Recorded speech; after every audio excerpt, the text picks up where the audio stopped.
in the thing. Mm. Right and wrong. So, like, here we go for the record. My first form was in 2012, and it is now 2022. So this year is my 10th anniversary, but my 11th form. Yeah.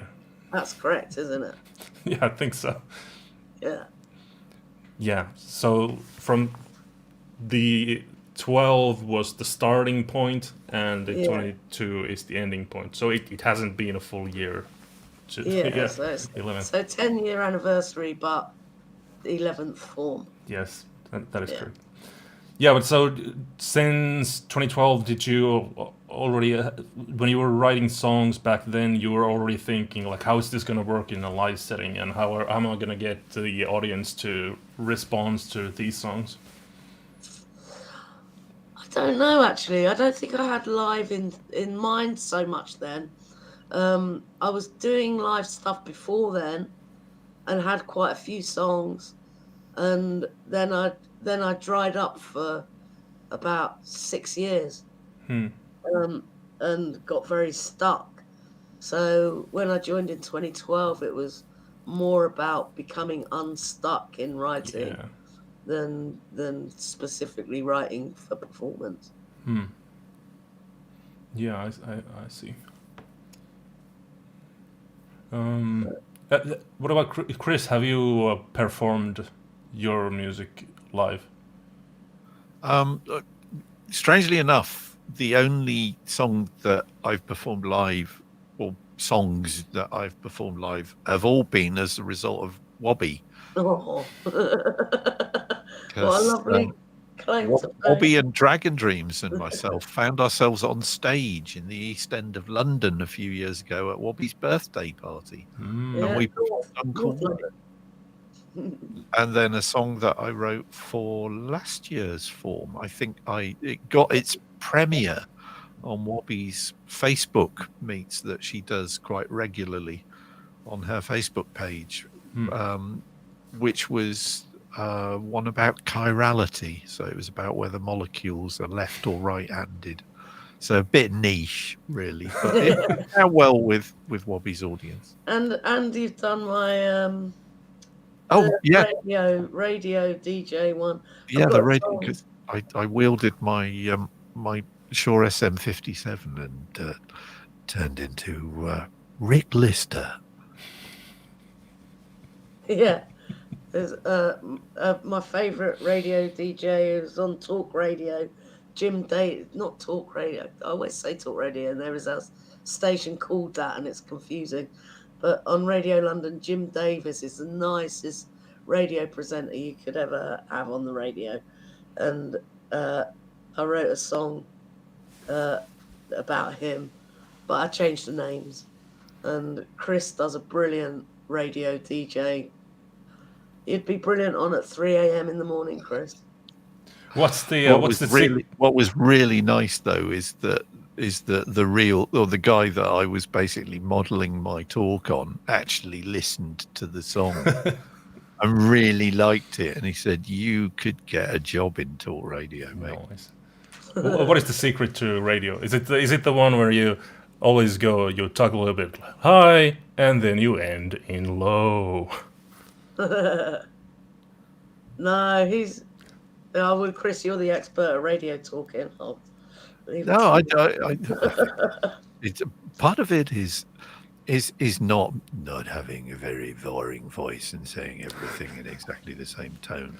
A lot of it, and it's the same with doing vocals that I have learned over the years in doing vocals, as poorly as I do them for February album writing month, is that you just got to be energetic, and I mean you can go really over the top and talk like this, and it might sound like you're behaving like Jeremy Clarkson, but on a song, it really fits with what sort of dynamics you have in a song. So you can,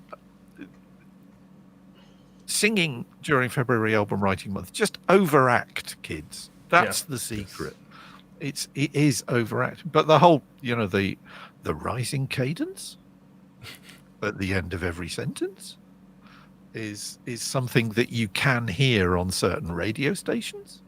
If you listen to it at all, you will know. And there's a Science Now show on Radio 4. And about 10 years ago, because I've got a memory that sticks with things like this, it amused me tremendously, is that somebody had done this study about valley talk. So, the Frank Zappa Valley Girl song about his daughter Moon Unit, who could do this appallingly accurate impersonation of valley girls who live in, I think it's the Encino Valley in Los Angeles. And Valley Girl speak, if you listen to what Moon Unit is doing during the single, every sentence ends up with that rising cadence. Yeah. Like, oh my God. And somebody had done this study about this and presented the results on this very, very straight-laced radio program on Radio 4 in the BBC called Science Now. And it was the next to last article in that half-hour show.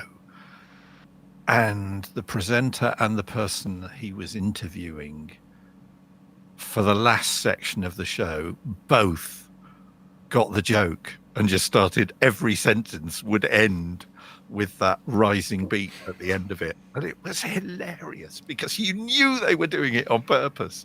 And it had absolutely no relation to the subject matter at all, but the fact that one of them did it and the other one came back and did exactly the same thing. And it's like, I've heard radio stations that do that all the time, and it isn't a joke. Yeah, that's one thing. But what I was talking about is when you get, especially I think of British broadcasters, when they start to talk about some subject, they have a news story going on. They always start to go a little bit high, and then they end it in low, and then they go back up, and then they go low. And you got this sort of this sort of, I don't know what it is. Maybe it sounds interesting when you got that sort of fluctuating voice pitch. Well, I think that the high to low is usually something that teachers do because this is what you do, and it's stating a fact. But again, it's rhythms and speaking, and it's so close to singing, and it's Wobbie's stuff shows such glorious understanding of those rhythms. There are people on FAWM who I think struggle with meter because I'm terrible. I will actually count on I will tap out with my hand the number of syllables in each line of my song to make sure it fits. And I mean, Wobbie, your stuff always fits. It always rhymes. It's always got meter. How down the rabbit hole do you get with making your stuff fit like that? Oh yeah, it's got. I try to, if I can, make it naturally roll off the tongue, sort of the phrasing. It's a pet peeve of mine when people turn the phrase round to a ridiculous order so that they can get a rhyme in. And that is very annoying. But there's lots of shuffling around that you can do of a sentence to sort out the syllables and stuff, and try, and I still mess it up sometimes, and I wish I didn't write quite so wordy songs sometimes, but sometimes it works. And it's just that natural phrasing. And you can remember that, a beat has got so many subdivisions. So I can easily fit a 7-syllable phrase in a equivalent that might have been a 3-syllable phrase, the verse before. And it still sound right and still sound the right tune, even though there's a lot more thing, because semiquavers and all that. And let's face it, if David Bowie can turn the into a 3-syllable word, which he does during Fashion, then How does he do that one? where he goes, It's the latest craze on the dance floor. Yeah, that's a pretty good one. That. So I mean, if Mr. Bowie was doing that, I don't think we need to stress too much. That Do you think he was thinking, "Oh, do you think I can get away with that?" Alex says 16 syllables in a beat, baby. Yeah. There's a challenge. Well, I think I probably do that sometimes. Oh, there you go. But yeah, and which words you kind of put on the first beat or which syllable of it you do. That there's quite often I have to, when I'm writing out my lyrics, I'll put the stress in capitals, so that when I'm reading it I can do it, and there'll sometimes be options on different ways of saying it, and I have to remember to go for a certain syllable to make the rest of it scan and fit in. But if I can get that in my head, then it works. Yeah, and Alex says stress patterns are more important than syllable counts. Definitely, totally agree. Sean says that my pet peeve is when people put the emphasis on the wrong syllables when singing. Yeah. Emphasis on the wrong syllable. Well, what about? I listen because I've watched so much American TV. It's always funny to me when I hear British people say weekend. That sounds so weird to me. Weekend. Yeah. But the Americans are just strange anyway. So that's true. We forgive them. Yeah, I love those. I try to, and that's why I'm so fascinated by like different types of speech and different accents and these sort of things. Because when I hear something that sounds different, when somebody says some word in a weird way, I always catch on with that. Yeah, I'm going to say that now. I'm going to start saying that word like that, and I just. Cool. Yeah, say words wrong because it's interesting to me. But that's how language changes, and language does change, and pronunciations change. Yeah, that's how one Finnish guy changed to English. Yeah, you could start a cult, and it could catch on. Yeah, maybe we'll make English the official language of Finland. Maybe not. You got Finnish. Who's gonna? Yeah. So that's a good enough language, right? Alex says, us Canadians are awesome. He doesn't say us Canadians, but he is Canadian. So he says, Canadians are awesome. We take the best of British and American speech patterns.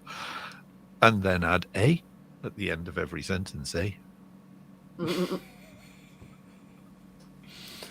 What's the thing they do? They say, no. It was I was watching Fargo, the TV show, and then I saw a interview with Martin Freeman about how there was a speaking coach or one of those things. There was teaching the actors to talk like they talk in Minnesota, and how to say everything a little bit like this. They got a little bit of that Swedish accent. Everything you said. Yeah, there's huge Swedish community in Minnesota. Yeah. But yeah, that is a very, very distinct. Well, every region has a very, very distinctive accent, except to the people who speak it, who just think they're speaking normally. So, Canada. And Canada, yeah, I still get told I sound like David Bowie. And I was particularly delighted with one comment I got on one of my songs this week, which basically said, "You sound like Leonard Cohen after he joined Yes." Yeah. When was like, that? You know what? I'll take that. I like that. Oh my lord, Sean is going crazy with this. Spell Canada. Canada. Oh, very good. Bravo. Bravo. Yeah. Okay. Sean wins. So Sean wins tonight's show. Sean wins. Sean wins again. Sean won. FAWMtalk 0. So our next show is going to be on Wednesday, 23rd. We got plenty of shows coming up this week. We got one on Wednesday. We got one on Friday. We got one on Saturday. So it's gonna be a busy week. But definitely tune on to the show on Wednesday. Same bad time, same bad channel. And for our last song, we've got one here by Matt Toxic. Oh my lord! And the song is actually called "Chemical Waste." So before we go, I would just very much like to thank Wobbie for joining us on tonight's show. That was very kind of you to join absolutely, us. thank you very much. Thank you for having me. It was an honour to be on. It was so nice to talk to you. Put a face to the nickname. It was really nice to meet. No, thank you very much for having me on. Yeah, good catch there, Chris. Yeah, and so until Wednesday. Yeah, have a great FAWM, everybody. Bye bye.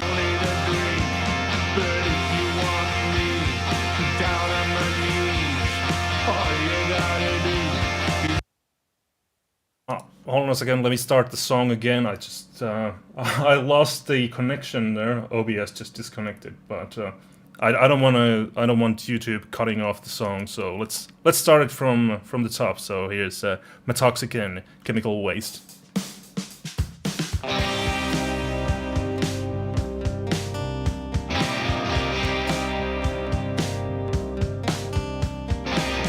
Why don't you come on and meet Creek? Instead of sitting in the corner, fingering your drink. I saw it in your face. There was a flicker in your eyes. Though the light in here ain't great, it don't lie. Though it tries, I see, I'm steady on my feet. Don't kid yourself, darling, it's only a dream. But if you want me down on my knees, all you gotta do is ask me, please, oh please, oh please. I've been waiting for someone like you to climb those stairs and slide into the room. If I come across as kind of desperate, it's 'cause you flick my switch. I love it when